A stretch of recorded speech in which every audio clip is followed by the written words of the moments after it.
নমস্কার, কেমন আছেন সবাই? আশা করি সকলে ভালো আছেন। Welcome to my channel Mahua's diary. কিছুদিন আগে আমি Godrej eon fully automatic top loaded 5 star একটি ওয়াশিং মেশিন কিনেছিলাম। তারই রিভিউ আজকে আমি আপনাদের সাথে শেয়ার করব। তো চলুন কিভাবে এটিকে অপারেট করে আগে সেটা দেখে নিই। এরপরে আমি আপনাদের সাথে আমার নিজের কিছু ওপিনিয়ন শেয়ার করব। জামা কাপড়টা দেবেন এখানে। জামা কাপড় দেওয়ার পরে এখানে ডিটারজেন্ট দেবেন। ডিটারজেন্ট দেওয়ার পরে এটা হালকা করে নাও। জামা কাপড় ডিটারজেন্ট দেওয়া আমার কমপ্লিট। এবার আমি এটা আস্তে করে ছেড়ে দেবো। এটা হাইড্রোলিক আছে, পড়বে আস্তে আস্তে পড়বে। পাওয়ারটা অন করার পরে এই সবগুলো চেঞ্জ করব না তো? আপাতত থাকবে, আপাতত থাক। অসুবিধা নেই, তাই তো? স্ক্র্যাচ যতদিন না পড়ে, কাঁচ তো যতদিন আছে। ওটা কাঁচ? হ্যাঁ, এটা কাঁচ। ও, এটা ধাক্কা লাগলে ভাঙবে? হ্যাঁ, কিছু ভারী কিছু রাখবেন না কিন্তু। এটা কাঁচ, ফাইবার নয় কিন্তু। আচ্ছা, পাওয়ার অন করলাম। পাওয়ার অন করার পরে এরকম আসবে। ওটা পাওয়ার অন করলে এটা আসবে? হ্যাঁ, এই যে পাওয়ারটা এই সুইচটা কি আমি সবসময় দিয়ে রাখবো না? সুইচ আপনি অফ করে দেবেন। কাজ হওয়ার পর সুইচ অফ করে দেবেন। কল খোলা রেখে দেবেন। কল সব সময় খোলা থাকবে? কল অল টাইম খোলা থাকবে। কল খোলা রাখলেও জল পড়বে না। যতক্ষণ না জল নেবে ততক্ষণ পর্যন্ত জল পড়বে না। পাওয়ারটা দিয়ে দিলেন। দেওয়ার পরে আমি কল সব সময় অল টাইম কল অন রাখবো। অন রাখলে পরে জল আমার পড়বে না যতক্ষণ পর্যন্ত না আমি স্টার্ট করবো। ঠিক আছে? এবার পাওয়ারটা অন করলাম। পাওয়ারটা অন করার পর এরকম আসবে। আসার পরে এবার এখানে আছে প্রোগ্রাম। এই যে আচ্ছা, প্রোগ্রাম P1 দেখুন, P1 আছে অটো মিক্স ফেব্রিক। মানে অটো হচ্ছে সমস্ত রকমের জামা কাপড় আপনি একসঙ্গে, বা মিক্স ফেব্রিক মিক্সিং জামা কাপড় আপনি একসঙ্গে দিতে পারেন, কোনো অসুবিধা নেই। ঠিক আছে? তারপর হচ্ছে P2 হচ্ছে রিপেয়ার 30। ও, ওখানে লেখা আছে হ্যাঁ, রিপেয়ার 30। রিপেয়ার 30 মানে হচ্ছে 30 মিনিটের মধ্যে সমস্ত রকমের কাজ হবে। ওয়াশ, রিন, স্পিন তিনটেই। আচ্ছা, মানে ধোবে, কাচবে, শুকোবে তিনটেই। এটা তো হবে, এটাতে 30 মিনিটে হবে। এই P2 মানে তো হোয়াইট লেখা আছে। P2 মানে হোয়াইটনেস, সরি, হ্যাঁ, P2 মানে হোয়াইটনেস, মানে সাদা জামা কাপড়। সাদা কালার। আর রিপেয়ার 30 P3। ওটা P3 মানে হচ্ছে ওইখানে রিপেয়ার। টিপে? হ্যাঁ, P3 এই যে প্রোগ্রামটা টিপতে হবে। Repair 30 P3। ওটা প্রোগ্রাম। হ্যাঁ, আচ্ছা। তারপর হচ্ছে 4 নম্বর হচ্ছে বাল্কি। বাল্কি মানে হচ্ছে মোটা টাইপের যদি কোনো জামা কাপড় থাকে সেক্ষেত্রে বাল্কি কোনো জামা কাপড় এগুলো। মানে সুতির জামা কাপড় নাকি মোটা বলতে কোন? না, মোটা মানে হচ্ছে বাল্কি মানে জিন্সের প্যান্ট। জিন্সের প্যান্ট। তারপর হচ্ছে আপনার চাদর, বেডশিট এগুলো, হ্যাঁ, এগুলো সেই হলো আর কি, জামা কাপড় নয়, চাদর ফাদর আর কি। তারপর হচ্ছে P5 মানে হচ্ছে ডেলিকেটস বেবি কেয়ার, বাচ্চাদের জামা কাপড় বা ডেলিকেটস দামি জামা কাপড় যেগুলো হয় সেগুলো। দামি জামা কাপড় বা বাচ্চাদের। P6 উলেন যদি কোনো কিছু থাকে সেগুলো। হ্যাঁ। P7 deep clean. আচ্ছা, ডিপ ক্লিনের জন্য, মানে খুব নোংরা হচ্ছে জামা কাপড় সেগুলো। আচ্ছা, এটা হচ্ছে P8 গ্রিমসেল্ট মানে হচ্ছে ধরুন কেউ হসপিটালে ভর্তি আছে বা কেউ হসপিটালাইজ আছে, তার জামা কাপড়গুলো জামস, হ্যাঁ, এগুলো জামসেলটা হচ্ছে মানে আপনার হসপিটালে জামা কাপড়, রাইট, হ্যাঁ, ব্যাকটেরিয়া ফ্যাকটেরিয়া করার জন্য।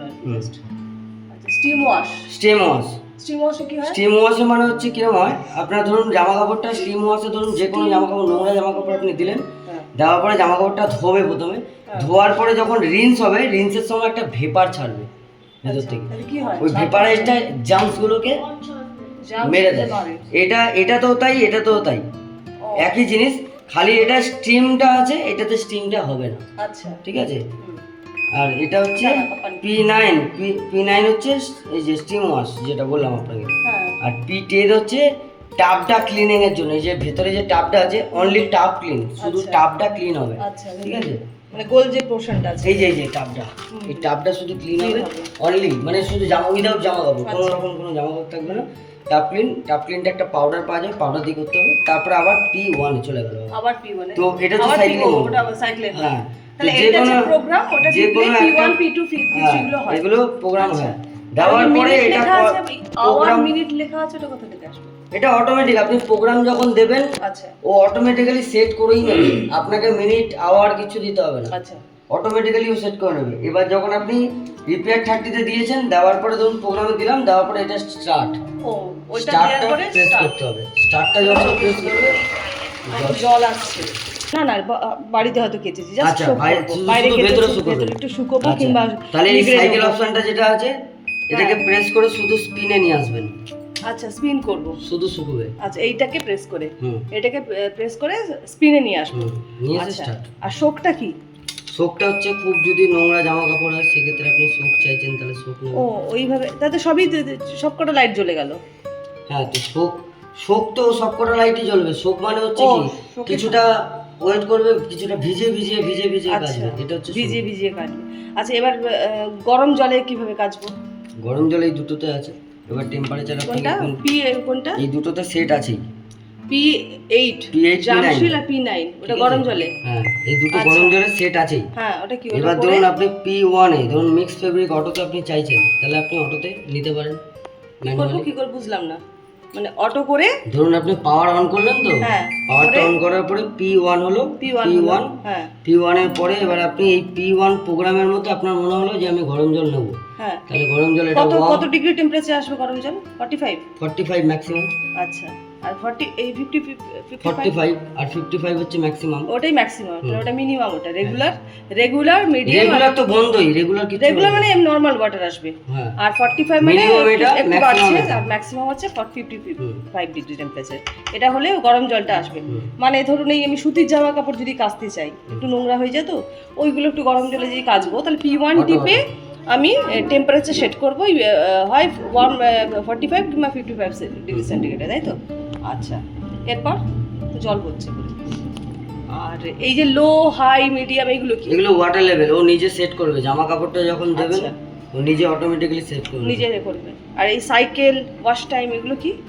ওয়াশ টাইম আপনাকে দেখতে হবে না, কতক্ষণ লাগবে এখানে অটোমেটিক্যালি। আমি যে অটো যদি P1 করে সেট করে দিলাম, আপনি যে কোনো এখানে প্রোগ্রাম দেবেন ও অটোমেটিক্যালি সেট করে নেবে নিজের মতনই, আপনাকে আলাদা করে কিছু ওকে টাইম দেখাবে কি না? টাইম সব টাইমিং দেখাবে। তো 30 মিনিট তখন দেখাবে। ধরুন আজ যে কোনো একটা প্রোগ্রাম আমি চালালাম, আপনার ধরুন মনে হলো যে P1 এ আমি দেবো, জামা কাপড় পাবো দিয়ে দেওয়ার পরে এবার ধরুন আমি এটাতে দেবো, হ্যাঁ হটে রাখলাম, রাখার পর এবার স্টার্ট করব, এবার সেন্স করবে। টাইম দেখাচ্ছে না তো কতক্ষণ? ওয়েট আচ্ছা সেন্স করবে, টাইমিং দেখিয়ে দেবে। আচ্ছা হট ওয়াটার কি মানে বেশি ইউজ না করাই ভালো? কেন করবেন না, করবেন, হট ওয়াটার দিয়েছে। সেটাই বলছি, না সেটাই বলছি যে খারাপ হওয়ার কোনো এসব ব্যাপার নেই তো। না 3 বছরের ফুল ওয়ারেন্টি, তাই তো? এটা ঠিক আছে, 51 মিনিটস টাইমিং সেন্স করে তারপরে দেখাবে। আচ্ছা তার আগে দেখাবে। আচ্ছা এটা 3 বছরের ফুল ওয়ারেন্টি, মানে কিছু যদি প্রোগ্রামের অসুবিধা হয়, প্লাস্টিক পার্ট ছাড়া, প্লাস্টিক পার্ট ছাড়া ইলেকট্রনিক্স আইটেম যত আছে সব 3 বছরের ওয়ারেন্টি। আচ্ছা প্লাস্টিক পার্ট ছাড়া মানে বুঝলাম না, এইটা তো প্লাস্টিক এমনি ছিল, ওটা বাদ দিচ্ছি। এইগুলোর কথা আমি বলছি না, তাহলে প্লাস্টিক এই যে এইগুলো, এইটা কাঁচ, আচ্ছা বডি, আচ্ছা বডি, এগুলো পার্ট ছাড়া ভেতরে যা কিছু প্রবলেম হলে 3 বছরের। আর তারপরে মেশিনে 10 বছর, মানে কম্প্রেসর না, কম্প্রেসর থাকে না, ওটা কম্প্রেসর থাকে, ফ্রিজে কম্প্রেসর থাকে, হ্যাঁ ফ্রিজে এটা মোটর থাকে, মোটর হলে 12 ইয়ার্স বোধহয়, তাই তো? এটা টিপবো, দেন এটা টিপে P1 বা P2 করলাম, হোয়াইট যদি জামা কাপড় কাচি করে এটা অন করে দেবো, তাই তো? করে এটা অফ হয়ে গেলে ও অটোমেটিক নিয়ে তারপর ওটা অফ হয়ে যাবে, আর আমাকে অফ করতে হবে না। আচ্ছা অটোমেটিক অফ হয়ে আমি এমনি তুলে এটা ওপেন করেই নিতে পারবো তো, আর কিছু করার থাকবে না? ও সব কিছু অটো মানে কি মানে সোক টোক করে স্পিন করে সব কিছু শুকিয়ে টুকিয়ে একদম বার করবে, জাস্ট মানে হালকা শুকিয়ে নেবে আর কি, পুরোটা তো শুকায় না, 75% শুকিয়ে নেবে। আচ্ছা আর এইখানে যে এই লিন্টের কালেক্টর আছে, লিনটা এইভাবে খুলবেন, হ্যাঁ এই যে এরকমভাবে পুশ করবেন, পুশ করলে খুলে যাবে। আচ্ছা ওটা খুলে পরিষ্কার করবো কিভাবে? ও এইটাকে জলের কাছে ধরবো, তারপরে আবার লাগাবো। আচ্ছা দেখি এক মিনিট, ওপর দিকে খোলে না নিচের দিকে? নিচের দিকে প্রেস করুন। আচ্ছা এটা দেন এইদিকে না এইদিকে সাদা আছে বলুন। ও এইটা আচ্ছা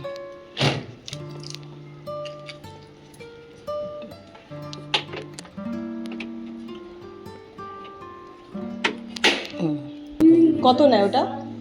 ওটা বোধহয় একটা প্যাকেটে বোধহয় 150 টাকার মতন দাম আছে। আচ্ছা একটা প্যাকেট, একটা প্যাকেট নেওয়া হচ্ছে আপনি একসঙ্গে 6খানা না 5খানা প্যাকেট থাকে, ওই প্যাকেট নিয়ে নেবেন। ওটা মাঝে মাঝে করতে হয়? হ্যাঁ ওটা কি জাস্ট দিয়ে ওই টাপ ক্লিনে দিয়ে স্টার্ট, এই জাস্ট অন করব করে P1 বা যে কোনো একটা টিপবো। টাপ ক্লিন P10, ও P10, ও টাব ক্লিন, আচ্ছা এই টাব ক্লিনে যাব। আচ্ছা মানে এটা টিপে 10 এটা টিপে অন করে দেবো, তাই তো? টাব ক্লিনে দিয়ে তাহলে এটা একটা চাদর আছে, হ্যাঁ একটু জল নেবেন। আচ্ছা ও কীভাবে নেবেন? এই তো ও ওখান থেকে জলটা ওটা ওয়াটার লেভেল, তাই তো? আচ্ছা জল নিয়ে নেবেন, হ্যাঁ গরম জল যদি লাগে তাহলে গরম জল দেবেন, না হলে দেবেন না। রেগুলারই থাকবে। এটাতে গরম জল নেই, ঠিক আছে? আচ্ছা, চেঞ্জ হচ্ছে না কেন? রিপিটে গরম জল নেই। রিপিটে গরম জল হবে না। রিপিটে গরম ও জল র্যাপিডে যে র্যাপিড মানে P3, ওটা 30 সেকেন্ডে হবে। ঠিক আছে? আচ্ছা। এটা হচ্ছে 30 মিনিট যেটা আছে, রিস্টার্ট করে দিলে হুম। ওয়াশ, রিন্স, স্পিন তিনটেই আচ্ছা হয়ে গেল। আচ্ছা, ধোয়া কাচা শুকনো তিনটেই তিনটেই স্টার্ট হবে। আচ্ছা, এবার বালকিতে কি? এটা হচ্ছে চাদর ফাদর এইসব মোটা মোটা যেগুলো আছে, মোটা জিনিসগুলো, বেড কম্বলগুলো যেগুলো হয় না, বেড কভার, পাতলা পাতলা করে, বেড কভার বা মোটা জিনিস যেগুলো বলছে, ওইটা ওইখানে দেখা এই পর্দা টর্দা, তাই তো? ডেলিকেট হচ্ছে আপনার সিনথেটিকের জামা কাপড়, সিনথেটিকে জামা, উলেন, উলেন উলেন জিনিস কাপড় দিবেন। হ্যাঁ। তারপর আর নিচে কোনো অপশনই আপনার কাজে লাগবে ডিপ না। ক্লিনস, জাম শিল্ড, স্টিম ওয়াশ, এগুলো কিছু লাগবে না। এগুলো কিছু লাগবে না, শুধু ওই বালকি পর্যন্তই লাগবে বা বেবি কেয়ার। সকালে হ্যাঁ। এটা ব্লিঙ্ক করবে, ও আচ্ছা ঠিক আছে? আচ্ছা আচ্ছা, বিদ্যুৎ চমকালে স্টিম ওয়াশ, আপ ডাউন করলে এই লাইটটা ব্লিঙ্ক করবে। ও জাম শিল্ডটা, হ্যাঁ সব। ও আচ্ছা, ভোল্টেজ যদি আপ ডাউন করে জাম শিল্ড ব্লিঙ্ক করবে, আর যদি বিদ্যুৎ চমকায় স্টিম ওয়াশটা ব্লিঙ্ক করবে। এইটা টাপ ক্লিনিং যেটা আছে দুটো আপনার, ওইটা আমাদের। ও, ওটা আপনাদের টাপ ক্লিনটা। না, টাপ ক্লিনটা আমায় করতে হয় না মাঝে মাঝে তো? পাউডার পাওয়া যায়, হ্যাঁ, সেটাই বলছি। পাউডারটা কিনে আপনি ওই টাপ ক্লিনে দিয়ে আপনাকে ওয়াশ করতে হবে, যেরকম জামা কাপড় দিয়ে ওয়াশ করছে। আচ্ছা আচ্ছা, ওতে কতদিন ছাড়া করতে হয় ওটা? কোনোদিন মানে করতেই হয় তো? তাহলে ওই পাউডারটা কত করে নেয় ওটা? আপনাদের ওখান থেকে নিতে হয়? কোম্পানি থেকে নিলে 600 টাকা, আমরা দিলে 250 টাকা। আচ্ছা, আপনার কাছে 250 টাকা। আচ্ছা, ঠিক আছে। আর এইগুলো শোক ওয়াশ, আমি ধরুন শুধুমাত্র নিকড়া মানে কেচেছি, শুকোবো, খালি জাস্ট নিকড়ে নেবো, শুকোবো, সেটা করলে স্পিন স্পিন করবো, সেটা চেঞ্জ করবো কি করে? আচ্ছা, ওটা অফ করবো আগে নাকি? ওটা কি করলেন? এটা অফ, স্পিন করবেন না? হ্যাঁ, শুধু স্পিন করবো, হ্যাঁ শুধু স্পিন করবো। আচ্ছা, স্পিনে নিয়ে এলাম, হ্যাঁ স্পিনে নিয়ে এসে স্টার্ট স্টার্ট করে দেবো। তাহলে ওইটা অন করব, দিয়ে এইখান থেকে আমি চেঞ্জ করব, দিয়ে স্পিনে নিয়ে যাব, স্পিন করে তারপর এটা স্টার্ট করে দেবো। আচ্ছা, দেখুন জলটা যেটা বললো সেটা বেরিয়ে গেল। হ্যাঁ আচ্ছা।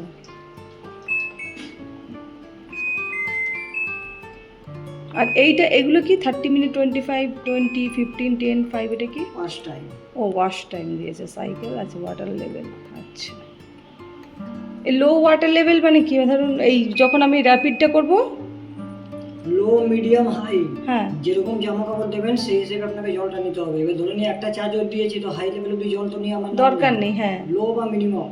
হ্যাঁ, আচ্ছা, জল কম নেবো তখন এই ওয়াটার লেভেল এইখানে টিপবো, তাই তো? যা জামা কাপড় দেবেন তার থেকে 2-3 আঙুল জল বেশি নেবেন। আচ্ছা, ঠিক আছে? সেক্ষেত্রে কি আমি P1 টিপবো না, নাকি কি করব? কোন ফাংশনটা নেবো? ধরে নিন আমি ধরুন কাপড়টা দিয়েছি, এই কাপড়টা দিয়েছি, তো একটাই আছে আমার। এবার কি ধরনের জামা কাপড় কাচবেন সেটা আপনার উপরে নির্ভর করছে না। ধরুন আপনি রেগুলার যে হালকা জামা কাপড় আছে, মিক্স জামা কাপড়ে আছে ধরুন, হ্যাঁ, কিন্তু কম পরিমাণে আছে। P1 এ গেলেন, ধরে নিন 5-6টা আছে, হ্যাঁ, মিডিয়াম জল, ঠিক আছে? এখান থেকে ওয়াটার লেভেল সিলেক্ট মানে P1 টিপে তারপরে এখানে ওয়াটার লেভেল ঠিক করব, যখন অন করব, P1 চলে আসবে, হ্যাঁ হ্যাঁ, ঠিক আছে? দিয়ে তারপরে আমি ওয়াটার লেভেল সিলেক্ট করব, সিলেক্ট করার পর স্টার্ট করব। এতক্ষণ ভিডিও দেখে আপনারা নিশ্চয়ই একটা জিনিস লক্ষ্য করেছেন। আমাকে প্রথমে একজন ইনস্ট্রাকশন দিচ্ছিলেন, মানে বুঝিয়ে দিচ্ছিলেন কিভাবে অপারেট করতে হয়, কি কি টিপতে হয়, কোন বাটনের কি ফাংশন। কিন্তু কিছুক্ষণ পরেই আরেকজন আমাকে ইনস্ট্রাকশন দেন। তো সেই ব্যাপারটা আজকে আপনাদের সাথে আমি শেয়ার করব। আমার এই 8 KG Godrej eon fully automatic top loaded washing machine যখন দোকান থেকে বা ওদের যে গোডাউন থেকে আমার বাড়িতে আসে, তারপরে কিন্তু আমরা মানে কোনো রকমই কিছুতেই হাত দিইনি। টোটালি পুরো বক্সটাই কিন্তু একদম নতুন অবস্থায় ছিল, কোনো খোলাখুলি আমরা করিনি। কিন্তু ডেমো দেখাতে যখন আসে, ডেমো দেখানোর পিরিয়ডেই কিছু প্রবলেম এই মেশিনে দেখা যায়। কিন্তু সেটা আমাদেরকে একটু ভুল বুঝিয়ে, নানা রকম অন্য কিছু বুঝিয়ে, মানে যিনি এসেছিলেন তিনি আমাকে টোটালি মিসগাইড করেন যে এটা কিছু না, আমার পাওয়ার সাপ্লাইয়ের কিছু একটা প্রবলেম হচ্ছে। তো আমরা সেটাই ধরে নিয়েছিলাম যে হয়তো বা সেটাই হবে। তো আমাদের ইলেকট্রিশিয়ানকে দেখাই এবং উনি বলেন যে পাওয়ার সাপ্লাই কোনো প্রবলেম নেই। তারপরে আমরা আবার মেশিনটা চালাই, যে হয়তো বা মেশিনে হয়তো তখন প্রবলেম হয়েছিল, এখন ঠিক হয়ে যাবে। মেশিনটা চালাই, কিন্তু কিছুক্ষণ চলার পরেই মেশিনটা বন্ধ হয়ে যায় ভীষণ বিকট একটা আওয়াজ করে। তো আমরা যথারীতি জানাই, কোম্পানিকে জানাই, কিন্তু কোম্পানি টোটালি ডিনাই করে যে না, এটা আপনাদের প্রবলেম, এটা আপনাদের এমনি ওরা রিপেয়ার করে দেবে, যেটা ওয়ারেন্টি পিরিয়ডের মধ্যে আছে, 3 বছরের ওয়ারেন্টি, তো ওরা আমাকে ওয়ারেন্টি পিরিয়ডের মধ্যে রিপেয়ার করে দেবে। কিন্তু আমি চাইছিলাম যে আমি খারাপ মালটা না নিয়ে পুরোপুরি টোটালি একটা ফ্রেশ মাল নিতে চেয়েছিলাম, কিন্তু ওরা সেটা আমাকে কিছুতেই দিতে রাজি নয়। তো আমিও নাছোড়বান্দা অনেক কাঠ খড় পুড়িয়ে আলটিমেটলি মেশিনটা চেঞ্জ করতে পারলাম। প্রায় 14 দিন পর আমাকে মেশিন ডেলিভারি দিল, নতুন মেশিন। আমার মেশিনে যেটা প্রবলেম ছিল সেটা হলো পিসিবি বোর্ডের প্রবলেম। যখন ওই বিকট আওয়াজ করে মেশিনটা বন্ধ হয়ে যায়, তারপর থেকে যখনই মেশিনটা অন করতে যাই, কিছুতেই আর পাওয়ার নিচ্ছিলই না। তো এই রকম একটা মেশিনকে আমি কেন বাড়িতে নেবো নতুন অবস্থায়? ওরা চাইছিল পিসিবি বোর্ডটাকে সারিয়ে আবার সারিয়ে টারিয়ে কোনো রকমে একটা ঠিকঠাক করে দিতে। কিন্তু এটা তো আমার ভুল নয়। একটা নতুন মাল আমি কিনেছি দোকান থেকে, সেটা নিশ্চয়ই একটা ফ্রেশ হবে, ঠিকঠাক চলবে। হ্যাঁ, টুকটাক খারাপ হোক সেটা আলাদা জিনিস, কিন্তু পিসিবি বোর্ডটাই খারাপ। এই প্রসঙ্গে একটা কথা বলি, যখন ডেমো দেখাতে আসে তখন যদি কিছু প্রবলেম দেখা দেয়, কিছুতেই ওই জব চার্ট যেটা আছে ওতে সাইন করে ডেমো কমপ্লিট করবেন না। একবার ডেমো কমপ্লিট হয়ে গেলে কোম্পানি থেকে মাল চেঞ্জ করা কিন্তু ভীষণ টাফ, যেটা আমার হয়েছিল। আমি কিন্তু অনেক কাকুতি মিনতি করেই এটা পেয়েছি। ডেমো একবার কমপ্লিট হয়ে গেলে ওরা শুধুমাত্র রিপেয়ারই করে, কোনো চেঞ্জ আর করবে না। আর যদি ফ্রি পিরিয়ডের মধ্যে থাকে, ওয়ারেন্টি পিরিয়ডের মধ্যে থাকে, তাহলে আপনার ফ্রিতে সার্ভিস হবে, না হলে কিন্তু নিজের পকেট থেকে বেশ মোটা অঙ্কই খসাতে হয়। তো এই ওয়াশিং মেশিন নিয়ে আমাকে বেশ অনেক প্রবলেম ফেস করতে হয়েছে, এবং স্টিল নাও এখনও আমি টুকটাক প্রবলেম ফেস করছি। নতুন যে মেশিনটি দিয়েছে সেটিও কিন্তু টুকটাক প্রবলেম করছে। তো আমি সবাইকে বলবো, এটা আমার যদিও নিজস্ব একান্তই ব্যক্তিগত মতামত, যে গোদরেজ ওয়াশিং মেশিন কিন্তু খুব একটা ভালো না। ওয়াশিং কোয়ালিটি মোটামুটি খুব আহামরি না, আর নয়েজও বেশ ভালোই হয়। তবে সার্ভিস সেন্টার থেকে এরা মোটামুটি রেসপন্স করে, সঙ্গে সঙ্গেই টেকনিশিয়ান পাঠান, তো সেদিক দিয়ে কোনো অসুবিধা নেই। তবে টেকনিশিয়ানদেরও বিভিন্ন জনের বিভিন্ন রকম মতামত, এবং ওরা যে প্রোডাক্টগুলো সেল করে, ওরা যে প্রোডাক্টগুলো দেয়, সেগুলো কিন্তু দামেরও তফাৎ থাকে বিভিন্ন জনের ক্ষেত্রে বিভিন্ন রকম। যাই হোক, এটা ছিল আমার একান্তই ব্যক্তিগত মতামত। এর মধ্যে কোনো কোম্পানি হয়ে আমি রিভিউ দিতে আসিনি, বা কোনো কোম্পানিকে বদনাম করতেও আসিনি। এটা ছিল আমার সাথে ঘটা একটা ঘটনা, যেটা আপনাদের সাথে আমি শেয়ার করলাম। আপনাদের কার কার সাথে এরকম ধরনের ঘটনা ঘটেছে, যদি ঘটে, প্লিজ কমেন্ট বক্সে লিখে জানাবেন। আর এই ভিডিওটি কেমন লাগলো সেটাও কমেন্ট করে জানাবেন। যদি ভালো লাগে একটা লাইক করে দেবেন এবং বন্ধুদের সাথে শেয়ার করবেন। আর যারা এখনও আমার চ্যানেলটি সাবস্ক্রাইব করেননি, আমার চ্যানেলটি সাবস্ক্রাইব করে আমার পাশে থাকবেন। আজকের মতো এই পর্যন্তই। আবার দেখা হবে নতুন কোনো দিনে নতুন কোনো ভিডিও নিয়ে। আপনারা সবাই ভালো থাকবেন। নমস্কার।